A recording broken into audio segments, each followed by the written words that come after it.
कृषी तंत्र।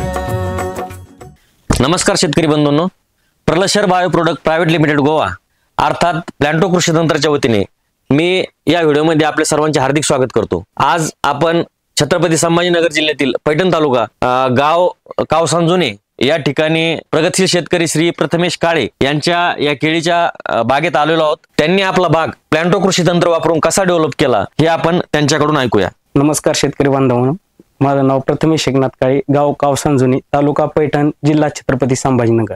माझ्याकडे एकूण 13 एकर जमीन आहे। त्यावर पहिली केळी समजा 1 एकर आहे आणि दुसरी 1.5 एकर लागवड केलेली आहे। ह्या प्लॉटची समजा 1.5 एकर जी केळी मी लावलेली आहे तिची लागवड दिनांक आहे 20 ऑगस्ट 2024। सुरुवातीपासूनच मी बागेमध्ये प्लॅन्टो कृषी तंत्राचा वापर केलेला आहे। माझ्याकडे 1.5 एकर वरती 2000 झाडं लागवड आहे 5x5 वर। तर बेसल डोस मध्ये मी 100 किलो प्लॅन्टो दाणेदार आणि 20 किलो प्लॅन्टो मीन खत वापरलेला आहे। लागवडीनंतर 1 महिन्यानंतर दुसरा डोस रासायनिक खतासोबत प्लॅन्टो दाणेदार 100 किलो आणि प्लॅन्टो मीन 20 किलो हे वापरलेला आहे। लागवडीनंतर 45 दिवसांनी मी ड्रिप मधून एक 5 लिटर प्लॅन्टो ड्रिप आणि 500 ml पिस्टीम हे सोडलेलं आहे। तसेच या प्लॉट मध्ये प्लॅन्टो रायझा, फॉस्फरॉन, ॲर्टिफर्ट, प्लॅन्टो हॉर्टी प्लस, पिस्टीम, प्लॅन्टो ट्रायको आणि फ्लोरिस हे मी ठिबक मधून वेळोवेळी याचा वापर केलेला आहे। आणि पोंगे भरणीला प्लॅन्टो झाईम, पिस्टीम आणि मायक्रो प्लस हे वापरलेलं आहे। आणि पोंगे भरणीनंतर झाडावरती फवारणी पिस्टीम, Planto zyme, Planto GA, Planto horti plus याची बुरशीनाशक आणि कीटकनाशक सोबत फवारणी घेतलेली आहे। आता केळी एकूण 11 महिने जवळपास झालेले आहे आणि आता ठिबक मधून मी प्लॅन्टो हॉर्टी प्लस आणि प्लॅन्टो जीए हे सोडलेलं आहे।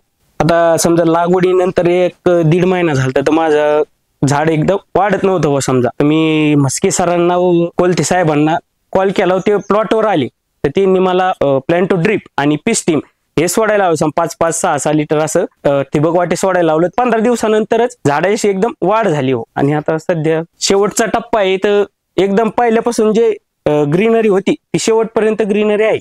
तर मी पहिल्यापासून प्लॅन्टो कृषी तंत्र वापरतोय। तर एक लागवडीपासून तर व्हायरस तर आलाच नाही, व्हायरस तर येत असतो, पण समजा आता शेवटपर्यंत जशी पहिल्यापासून ग्रीनरी होती पानाची आणि बुंदा ते साईज एकदम मस्त आहे, पानाची ग्रीनरी शेवटपर्यंत तशीच राहिली आणि घड पण एकदम मस्त पडा आणि सगळे झाडाशी एक संगत वेन झालेली झाडाची। आणि हे सगळे प्लॅन्टो कृषी तंत्राचे प्रोडक्ट वापरल्यानंतर मला तर असं वाटतंय की घडाच्या वजन 30 ते 35 किलो असं पडेल, मला अशी अपेक्षा आहे।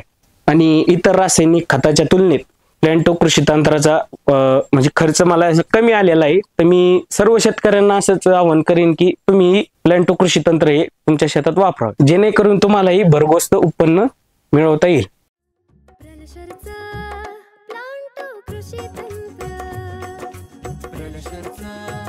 प्लॅन्टो कृषी तंत्र।